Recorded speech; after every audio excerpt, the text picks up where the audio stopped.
2014ರಲ್ಲಿ ಒಂದು ಅಂತಾರಾಷ್ಟ್ರೀಯ ಯೋಗ ದಿನಾಚರಣೆಯನ್ನು ಪ್ರಾರಂಭ ಮಾಡಿತು. ಅದು ನಮ್ಮ ಭಾರತ ದೇಶಕ್ಕೆ ಒಂದು ಹೆಮ್ಮೆಯ ವಿಷಯ. ಅದರೊಂದಿಗೆ ಈ ವರ್ಷ ನಾವು 10ನೇ ಅಂತಾರಾಷ್ಟ್ರೀಯ ಯೋಗ ದಿನಾಚರಣೆಯನ್ನು ಆಚರಣೆ ಮಾಡ್ತಾ ಇದ್ದೀವಿ. ಅದರೊಂದಿಗೆ ಇವತ್ತಿನ ದಿವಸ ಎಲ್ಲರೂ ಸಹಿತ ಯೋಗ ದಿನಾಚರಣೆಯಲ್ಲಿ ಪಾಲ್ಗೊಂಡಿದ್ದೇವೆ. ನಮ್ಮ ಎಸ್.ಡಿ. ಸಾಹೇಬರ ಮಾರ್ಗದರ್ಶನದಲ್ಲಿ ಇವತ್ತಿನ ಯೋಗ ದಿನಾಚರಣೆ ಬಹಳ ಸಕ್ಸಸ್ ಆಗಿದೆ.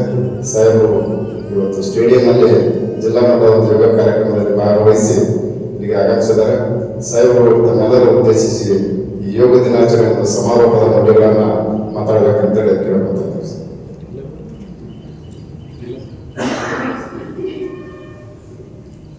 ಎಲ್ಲರಿಗೂ ಶುಭ ಮುಂಜಾನೆ ನಮಸ್ಕಾರಗಳು. ಈ ಒಂದು ಕಾರ್ಯಕ್ರಮದ ವೇದಿಕೆಯಲ್ಲಿ ಆಸೀನರಾಗಿರ್ತಕ್ಕಂಥ ಸೋದರ ಅಧಿಕಾರಿಗಳಾದಂಥ ಪ್ರಭುಗೌಡ ಅವರೇ, ವಿದ್ಯಾನಂದ ಅವರೇ, ಆರ್ಪಿ ಅವರೇ, ಆಮೇಲೆ ನಡೆದಿರ್ತಕ್ಕಂಥ ಎಲ್ಲ ನನ್ನ ಸೋದರ ಅಧಿಕಾರಿ ಸಿಬ್ಬಂದಿ ಮಿತ್ರರು, ಇವತ್ತು ಏನು ಅಂತಾರಾಷ್ಟ್ರೀಯ ಯೋಗ ದಿನಾಚರಣೆ ಇದೆ ಅದ್ರ ಬಗ್ಗೆ ಎಲ್ಲರಿಗೂ ಗೊತ್ತಿದೆ. ಚೌಧರಿ ಅವರು ಬಿಟ್ಟೆಲ್ಲ ಹೇಳಿದ್ದಾರೆ. ನನ್ನದೊಂದು ವಿಶೇಷ ಏನು ಕನ್ಸರ್ನ್ ಇದೆ ಮತ್ತು ನಮ್ಮ ಹಿರಿಯ ಅಧಿಕಾರಿಗಳು ಡಿ.ಸಿ. ಅಂಡ್ ಐ.ಜಿ. ಸಾಹೇಬರದು ಏನು ವಿಶೇಷ ಒಂದು ಕಾಳಜಿ ಇದೆ ಅಂತಂದರೆ, ನಮ್ಮ ಎಲ್ಲ ಇಲಾಖೆಯ ಪ್ರತಿಯೊಬ್ಬ ಅಧಿಕಾರಿ ಸಿಬ್ಬಂದಿಯವರು ದೈಹಿಕವಾಗಿ ಮತ್ತು ಮಾನಸಿಕವಾಗಿ ಸದೃಢರಾಗಿರಬೇಕು ಅಂತ. ಆ ನಿಟ್ಟಿನಲ್ಲಿ ನಾವು ಈ ಯೋಗ ದಿನಾಚರಣೆ ಬರೋದಕ್ಕಿಂತ ಮುಂಚೆನೇ ನಾವು ನಿರಂತರ ಯೋಗ ಅಂತೇಳಿ ಈ ಒಂದು ಕಾರ್ಯಕ್ರಮವನ್ನು ಈ ವಸಂತ ಅವರ ಸಹಾಯದೊಂದಿಗೆ ನಾವು ಪ್ರಾರಂಭ ಮಾಡಿದ್ದೇವೆ. ಇದನ್ನೆಲ್ಲರೂ ಸದುಪಯೋಗ ಮಾಡಿಕೊಂಡು ಸೊ ಏನಿದೆ ಅಂತಂದರೆ ಒತ್ತಡದ ಜೀವನ ಇರ್ತದೆ, ಬೇರೆ ಬೇರೆ ಕಾರಣಗಳಿರ್ತವೆ. ನಮ್ಮ ಆರೋಗ್ಯಕ್ಕಾಗಿ ದೈಹಿಕ ಮತ್ತು ಮಾನಸಿಕ ಆರೋಗ್ಯ ಸಲುವಾಗಿ ಅಟ್ಲೀಸ್ಟ್ 1 ಅವರ್ ಪ್ರತಿ ದಿವಸ ಅದಕ್ಕೆ ಕೊಡಲಿಕ್ಕೆ ಪ್ರಯತ್ನ ಮಾಡಬೇಕು. ನಮಗಿಂತ ಕೆಲಸ ಮಾಡೋರು ಭಾಳ ಜನ ಇದ್ದಾರೆ. ನಾವೇನು ಮಾಡ್ಕೋತೀವಿ, ನಮ್ಮಷ್ಟು ನಾವು ಭಾಳ ಕೆಲಸ ಮಾಡ್ತೀವಿ, ನಮ್ಮಷ್ಟು ಒತ್ತಡನೇ ಆಗಿಲ್ಲ ಅಂತ ಭಾಳ ನಾವು ತಿಳ್ಕೊಂಡ್ವಿ. ಅದು ತಪ್ಪು. ಈ ಪ್ರೈಮ್ ಮಿನಿಸ್ಟರ್ ಅವರು ಎಷ್ಟು ಗಂಟೆ ಕೆಲಸ ಮಾಡ್ತಾ ಇದ್ದಾರೆ, ಅದನ್ನ ಎಷ್ಟು ಆಲ್ಮೋಸ್ಟ್ 17-18 ಅವರ್ಸ್ ಕೆಲಸ ಮಾಡ್ತಾ ಇದ್ದಾರೆ ಇಂಡಿಯನ್ ಪ್ರೈಮ್ ಮಿನಿಸ್ಟರ್. ಅವ್ರು ಮುಗಿದ ಮೇಲೆ ಯಾವಾಗಲೇ ಚಾರ್ಜ್ ಕಡಿಮೆ ನೋಡಿ ಹಾಗೆ. ಸೊ ಭಾಳ ಜನ ಎಲ್ಲರಿಗೂ ಅಷ್ಟೇ ಟೈಮ್ ಇದೆ. ನಮಗೂ 24 ಗಂಟೆನೇ ಇದೆ, ಬೇರೆ ಅಮೇರಿಕನ್ ಪ್ರೆಸಿಡೆಂಟ್ಗೂ 24 ಗಂಟೆನೇ ಇದೆ, ಇಂಡಿಯನ್ ಪ್ರೆಸಿಡೆಂಟ್ಗೂ 24 ಗಂಟೆನೇ ಇದೆ. ಎಲ್ಲರಿಗೂ ಮೇನ್ CEOs ಇದ್ದಾರೆ, ದೊಡ್ಡ ಕಂಪ್ನಿಗಳಿಗೆ 24 ಗಂಟೆ ಇದೆ. So how we manage the time ಅನ್ನೋದು ಇಂಪಾರ್ಟೆಂಟ್ ಆಗ್ತದೆ. ಅದಕ್ಕೆ ನಾವು ಇನ್ಫಾರ್ಮ್ಡ್ ಸರ್ವಿಸಲ್ಲಿರೋರು ದೈಹಿಕವಾಗಿ ಮತ್ತು ಮಾನಸಿಕವಾಗಿ ಫಿಟ್ ಇರಬೇಕಾಗ್ತದೆ. BMI ಏನಿದೆ ಅದನ್ನು ನಮ್ಮಲ್ಲಿ ಭಾಳ ಜನ ಸಿಬ್ಬಂದಿ ಅಧಿಕಾರಿಗಳು BMI ಎಕ್ಸೆಸ್ BMI ಇದ್ದಾರೆ. ಸೊ ಅದನ್ನು ಕಡಿಮೆ ಮಾಡಿ ಎವರೇಜ್ BMI ಬರಲಿಕ್ಕೆ ನಾವು ನಿರಂತರ ಕಾರ್ಯಕ್ರಮಗಳನ್ನ ಹಾಕೊಂಡಿದ್ದೀವಿ. ಎಲ್ಲರೂ ಹೆಡ್ಕ್ವಾರ್ಟರ್ ಕರೆಸಿ ಅಥವಾ ಡಿಗ್ರಿ ಕರೆಸಿ ಮಾಡಿಸಲಿಕ್ಕಾಗೋದಿಲ್ಲ. ಆಯಾ ಮಟ್ಟದಲ್ಲಿ ಆಯಾ ಅಧಿಕಾರಿಯವರೇ ಅದನ್ನು ಕೋಆರ್ಡಿನೇಟ್ ಮಾಡ್ಕೊಂಡು ಮಾಡಬೇಕು ಅಂತ ಹೇಳಿದ್ರು. ನಡೀತಾ ಇದೆ. ವಿದ್ಯಾನಂದ ಮತ್ತು RP ಅವರನ್ನು ಕೋಆರ್ಡಿನೇಟ್ ಮಾಡಬೇಕು. ಮತ್ತು ಇದನ್ನು ಯಾರಾದರೂ ಅಧಿಕಾರಿಗಳು, ಇಲಾಖೆಯವರು, ಸೀನಿಯರ್ ಆಫೀಸರ್ಸ್ ಹೇಳಿ ನಾವು ಸರಿ ಮಾಡ್ಕೊಳ್ಳೋದು ಆ ಮನೋಭಾವನೆ ನಡ್ಕೊಳ್ಳೋದು ಬೇಡ. ನಮ್ಮ ವೈಯಕ್ತಿಕವಾಗಿ ನಮ್ಮ ಆರೋಗ್ಯಕ್ಕಾಗಿ, ನಮ್ಮ ಕುಟುಂಬದವರ ಒಂದು ಒಳಿತಿಗಾಗಿ ಕೂಡ ನಮ್ಮ ಆರೋಗ್ಯವನ್ನು ನಾವು ಚೆನ್ನಾಗಿರ್ಬೇಕು. ಯೂನಿಫಾರ್ಮ್ ಹಾಕೊಂಡಾಗ ನಮಗೆ ಮೈ ಮೇಲೆ ಚೆನ್ನಾಗಿ ಕಾಣಬೇಕು. ಇಲ್ಲಾಂದರೆ ಪೊಲೀಸರೆಲ್ಲ ಮೂವಿಯಲ್ಲಿ ಹೇಗೆ ತೋರಿಸ್ತಾ ಹೋಗ್ತಾರೆ, ದೊಡ್ಡ ಹೊಟ್ಟೆ ಬಿಟ್ಟು ಯಾವುದೇ ವಿಚಿತ್ರ ಡ್ರೆಸ್ ಹಾಕಿರುವಂಥ ತೋರಿಸ್ತಾರೆ. ಅದೇ ರೀತಿ ಆರ್ಮಿಯವ್ರನ್ನ ತೋರಿಸ್ತಾರೆ. ಆರ್ಮಿಯವ್ರಿಗೆ ಯಾವಾಗಾದ್ರೂ ಆ ಥರ ಹೊಟ್ಟೆ ಬಿಟ್ಟು ಯೂನಿಫಾರ್ಮ್ ಹಾಕಿ ತೋರಿಸ್ತಾರೆ ನೋಡಿದ್ರೆ ಎಲ್ಲಾದ್ರೂ ಮೂವಿಯಲ್ಲಿ ಪೊಲೀಸರಿಗೆ ಅಷ್ಟೇ ತೋರಿಸ್ತಾರೆ. ಯಾಕೆ?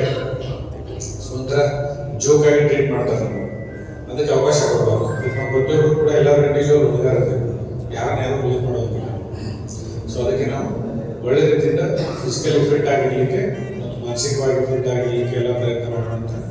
ಆಸ್ ಎ ಯೂನಿಟ್ ಹೆಡ್ ಮತ್ತು ನಮ್ಮೆಲ್ಲ ಏನು ಅಧಿಕಾರಿ ಮಿತ್ರರಿದ್ದಾರೆ ಎಲ್ಲರೂ ಅದಕ್ಕೆ ನಾವು ಕಟಿಬದ್ಧರಾಗಿದ್ದೀವಿ. ಸಹಾಯ ಸಹಕಾರ ಇರಬೇಕು, ಎಲ್ಲರೂ ಕೂಡ ಅದಕ್ಕೆ ಮಾಡ್ತೀವಿ. ತಾವೆಲ್ಲ ನಿಟ್ಟಿನಲ್ಲಿ ಪ್ರಯತ್ನ ಮಾಡಬೇಕು. ತಾವಲ್ಲದೆ ನಮ್ಮ ಕುಟುಂಬ ಸದಸ್ಯರಿಗೂ ಕೂಡ ಇದನ್ನು ರೂಢಿ ಮಾಡಿಸಿ ಯೋಗ ಆಗಿರ್ಬೋದು, ವಾಕ್ ಆಗಿರ್ಬೋದು, ಸಣ್ಣ ಪುಟ್ಟ ಫಿಸಿಕಲ್ ಆಕ್ಟಿವಿಟೀಸ್ ಮಾಡಿ ಯೋಗ ಮಾಡಲೇಬೇಕು.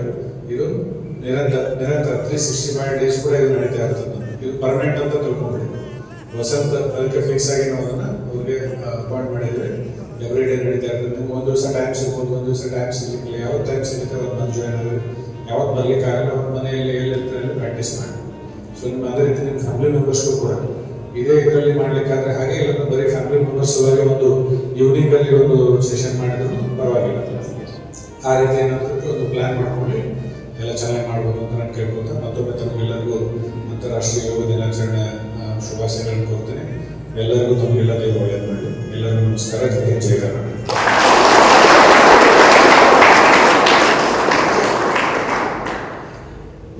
ಈಗ ತರ ನಮ್ಮ ಎಸ್ ಪಿ ಸಾಹೇಬ್ ಹೇಳಿದ್ರು, ನಾವು ಎಷ್ಟು ಕೆಲಸ ಮಾಡಿದ್ರು ಅದು ದಣಿವು ಅನ್ನೋದು ಮಾನಸಿಕ ಸ್ಥಿತಿ ಅಷ್ಟೇ. ದೇಹಕ್ಕೆ ದಣಿ, ನಾವು ಮಾನಸಿಕವಾಗಿ ಯಾವಾಗ ಸುಸ್ತಾಗ್ತೋ ಅದಕ್ಕಿಂತಲೂ ಬೇಗ ದೇಹ ಸುಸ್ತಾಗಿಬಿಡುತ್ತೆ. ಬಟ್ ಮಾನಸಿಕವಾಗಿ ನಾವು ಎಷ್ಟು ಸ್ಟ್ರಾಂಗ್ ಇರ್ತೀವಿ ಅಷ್ಟು ದೇಹನ ಸಹಿತ ನಮ್ಗೆ ಕೋಆಪರೇಟ್ ಮಾಡುತ್ತೆ. ಆ ದಿಸೆಯಲ್ಲಿ ನಾವು ಎಷ್ಟೇ ಒತ್ತಡದ ಕೆಲಸಗಳಿದ್ರು ಸಹಿತ ಒತ್ತಡ ಅನ್ಕೊಳ್ಳೋದ್ರೆ ಕೆಲಸ ಮಾಡಿದ್ರೆ ಅದನ್ನ ನಾವು ಫೀಲಿಂಗ್ ಮಾಡ್ಕೊಂಡ್ಬಿಡ್ತಿದ್ವಿ ಒತ್ತಡ ಇದೆ ಅಂತೇಳಿ. ಬಟ್ ಅದು ನಾವು ಯಾವಾಗ ಫೀಲ್ ಮಾಡ್ಬೋದು ಅದು ಒತ್ತಡ ಸ್ಟಾರ್ಟ್ ಆಗುತ್ತೆ, ಅಲ್ಲಿವರೆಗೆ ಸ್ಟಾರ್ಟ್ ಆಗಿರಂಗಿಲ್ಲ. ಆ ದಿಸೆಯಲ್ಲಿ ಎಸ್ ಪಿ ಸಾಹೇಬ್ ಮಾರ್ಗದರ್ಶನ ಮಾಡಿದ್ದಾರೆ. ಇವತ್ತು ಒಂದು ದಿವಸ ಮುಗಿಲಿಲ್ಲ, ದಿನಾಚರಣೆ ಆಚರಣೆ ಮಾತ್ರ ಮಾಡಿದ್ರೆ ರೆಗ್ಯುಲರ್ ಇದ್ದೇ ಇರುತ್ತೆ. ವರ್ಷ ಪೂರ್ತಿ ನಮ್ಮಲ್ಲಿ ಈ ರೀತಿ ತರಬೇತಿ ಇದ್ದೇ ಇರುತ್ತೆ, ಯೋಗ ತರಬೇತಿ. ಎಲ್ಲರೂ ಇಂಡಿವಿಜುವಲ್ ಆಗಿ ಸದುಪಯೋಗ ಮಾಡ್ಕೋಬೇಕು. ಯಾರಿಗೆ ಪರ್ಟಿಕ್ಯುಲರ್ ನೀವು ಬನ್ನಿ ನೀವು ಮಾಡ್ರಿ ಅಂತ ಹೇಳೋದು ಕಷ್ಟ ಆಗ್ತದೆ. ನಿಮ್ಮ ಡ್ಯೂಟಿಯಲ್ಲಿ ಅಟ್ಲೀಸ್ಟ್ 1 hour, 1 ಡೇಗೆ ನಮ್ಗೆ 24-23 ತಾಸು ದೇಹ ನಮಗೋಸ್ಕರ, ದೇಹಕ್ಕೋಸ್ಕರ ನಾವು 1 ತಾಸನ್ನ ಕೊಡಬಹುದು. ಆ ದಿಸೆಯಲ್ಲಿ ನೀವೇ ಮಂತ್ರಾವಲೋಕನ ಮಾಡ್ಕೋಬೇಕು. ನಾನು ಮಾಡಲೇಬೇಕು ಅನ್ನೋ ಒಂದು ಸಂಕಲ್ಪವನ್ನು ಮಾಡಬೇಕು. ಆ ದಿಸೆಯಲ್ಲಿ ನಾವು ನಿಮ್ಮೆಲ್ಲರ ಕೂಡ ಎಸ್ ಪಿ ಸಾಹೇಬ್ ಒಂದು ಭರವಸೆಯನ್ನು ಕೊಡ್ತೇವೆ. ಎಲ್ಲರೂ ಎಷ್ಟು ಸಾಧ್ಯತೆ ಅಷ್ಟನ್ನು ನಾವು BMI ರೆಡ್ಯೂಸ್ ಮಾಡೋದ್ರ ಮೂಲಕ ನಾವೆಲ್ಲರೂ ಅದನ್ನು ಸಾಧಿಸಿ ತೋರಿಸೋಣ ಅಂತೇಳಿ ಸಾಹೇಬರ ಭರವಸೆ ಕೊಡೋದ್ರ ಮೂಲಕ ಸಾಹೇಬರ ಜೊತೆಗೆ ಕಾರ್ಯಕ್ರಮಕ್ಕೆ ಬಂದು ಸಮಾರಂಭದ ನುಡಿಗಳನ್ನು ಆಡಿದ್ದಕ್ಕೆ ನಮ್ಮ ಇಲಾಖೆಯ ಸಿಬ್ಬಂದಿಗಳ ಪರವಾಗಿ ಹಾಗೂ ಎಲ್ಲ ಅಧಿಕಾರಿ ಮಿತ್ರರ ಪರವಾಗಿ ಸಾಹೇಬರ ಧನ್ಯವಾದಗಳು ಅರ್ಪಿಸುತ್ತೇನೆ. Thank you sir. ಅದರ ಜೊತೆಗೆ ಇಷ್ಟೊತ್ತನೇ ಈ ಕಾರ್ಯಕ್ರಮವನ್ನು ಎಸ್ ಪಿ ಸಾಹೇಬರ ಒಂದು ಅನುಪಸ್ಥಿತಿಯಲ್ಲಿ ನಮ್ಮ ಪ್ರಭುಗಳು ಸರ್ ಹಾಗೂ ವಿದ್ಯಾನಂದ್ ಸರ್ ನೇತೃತ್ವದಲ್ಲಿ ನಡೆಸಿಕೊಟ್ಟಿದ್ದೀವಿ. ಹಾಗೂ ಇದರಲ್ಲಿ ಭಾಗವಹಿಸೋದಕ್ಕೆ ಪ್ರಭುಗಳು ಸರ್ ಹಾಗೂ ವಿದ್ಯಾನಂದ್ ಸರ್ ಸಹಿತ ತಮ್ಮ ಎಲ್ಲ ಸಿಬ್ಬಂದಿಗಳ ಪರವಾಗಿ ಹಾಗೂ ಇಲಾಖೆಯ ಪರವಾಗಿ ತುಂಬ ಧನ್ಯವಾದಗಳನ್ನು. ಅದರೊಂದಿಗೆ ಇದರಲ್ಲಿ ಸತತ ಶ್ರಮ ಹಲಗಿಯವರು ಅವರು ಪಾಪ ಅವರು ಮೊದಲಿಂದ ಯೋಗ ಮಾಡಿದಾರಲ್ಲ, ಸುಮಾರು 3-4 ವರ್ಷದಿಂದ ಅದರ ಮಹತ್ವವನ್ನು ಬಹಳಷ್ಟು ಮಾಡಿದ್ದಾರೆ. ನನಗೆ ಒಂದು ತಾಸು ಪ್ರಿಂಟ್ ಮಾಡಿದ್ರು. ಲಾಸ್ಟ್ ಟೈಮ್ ನಮ್ಮಲ್ಲಿ BMI ಮಾಡ್ಯಾರ, ಮೆಡ್ಕೋಟ್ರಲ್ಲಿ BMI ಬಗ್ಗೆ ಮಾಹಿತಿ ಹೇಳ್ತಾ ಇದ್ರು. ಅವರು ಯಾವ ಸ್ಥಿತಿಗೆ ಹೋಗಿದ್ರು ತಾವಾಗಿ ಸ್ವತಃ ಅನುಭವ, ಯಾವ ಸ್ಥಿತಿಗೆ ಹೋಗಿದ್ರು ಆ ಸ್ಥಿತಿಯಿಂದ ವಾಪಸ್ ಉತ್ತೇಜನ ಪಡ್ಕೊಂಡು ಈ ಸ್ಥಿತಿಗೆ ಬಂದಿದ್ದಾರೆ ಅನ್ನೋದು ಒಂದು ನೀವು ನಂಬಲಿಕ್ಕೆ ಸಾಧ್ಯ ಇಲ್ಲ. ಅಂತ ಪರಿಸ್ಥಿತಿಗೆ ಅವರು ಸಹಿತ ಹೋಗಿ ಬಂದಿದ್ದಾರೆ. ಆ ಒಂದು ಕ್ಷೇತ್ರವನ್ನು ಯೋಗದ ಮೂಲಕ ಪಡ್ಕೊಂಡಿದ್ದಾರೆ. ಆ ಭರವಸೆ ಸಹಿತ ನಮಗೂ ಇದೆ, ನಮ್ಮ ಸಿಬ್ಬಂದಿಗಳು ಸಹಿತ ಆ ಕ್ಷೇತ್ರವನ್ನ ಒಂದು ಹುಟ್ಟಾಕ್ತಾರೆ ಅನ್ನೋ ಭರವಸೆಗೆ ಹಲಿಗೆಯವರಿಗೂ ಸಹಿತ ಈ ಕಾರ್ಯಕ್ರಮದ ಎಲ್ಲ ಸಿಬ್ಬಂದಿ ಪರವಾಗಿ ತುಂಬ ಧನ್ಯವಾದಗಳನ್ನು ಅರ್ಪಿಸ್ತೀನಿ. ಅದರೊಂದಿಗೆ ನಮ್ಮ ಉಳಿದಂತೆ ಎಲ್ಲ ಅಧಿಕಾರಿ ಸಿಬ್ಬಂದಿ ಮಿತ್ರರು ಸಹಿತ ಬಹಳಷ್ಟು ಜನ ಭಾಗವಹಿಸಿದ್ರಿ. ಇನ್ನೂ ಬಹಳಷ್ಟು ಜನ ಬರಬೇಕಾಗಿರ್ತದೆ. ಮುಂದಿನ ದಿನಗಳಲ್ಲಿ ಸಹಿತ ನೀವು ಮೊದಲೇ ನೀವು ಎಲ್ಲಿ ಈ ಜಾಗದಲ್ಲಿ ಕೆಲಸ ಮಾಡ್ತಿದ್ರೆ ಅಲ್ಲಿ ಸ್ವಲ್ಪ ಅವರಿಗೆಲ್ಲ ಮಾಹಿತಿಯನ್ನು ತಿಳಿಸಿ.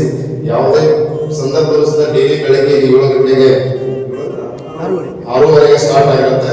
ತಾವೆಲ್ಲರೂ ಬಂದು ಇಲ್ಲಿ ಸದುಪಯೋಗ ಪಡಿಸ್ಕೋಬೇಕು. ಸಿಬ್ಬಂದಿಗೆ ಅನಿಸಿದ್ದನ್ನು ಕಡಿಮೆ ಮಾಡಿ ಈ ಕಾರ್ಯಕ್ರಮದಲ್ಲಿ ಭಾಗವಹಿಸಿದಂತ ತಮ್ಮೆಲ್ಲರಿಗೂ ಸಹಿತ ಎಸ್ ಪಿ ಸಾಹೇಬರ ಪರವಾಗಿ ಹಾಗೂ ಇಲಾಖೆ ಪರವಾಗಿ ತುಂಬ ಧನ್ಯವಾದಗಳನ್ನು ಅರ್ಪಿಸುತ್ತೇನೆ.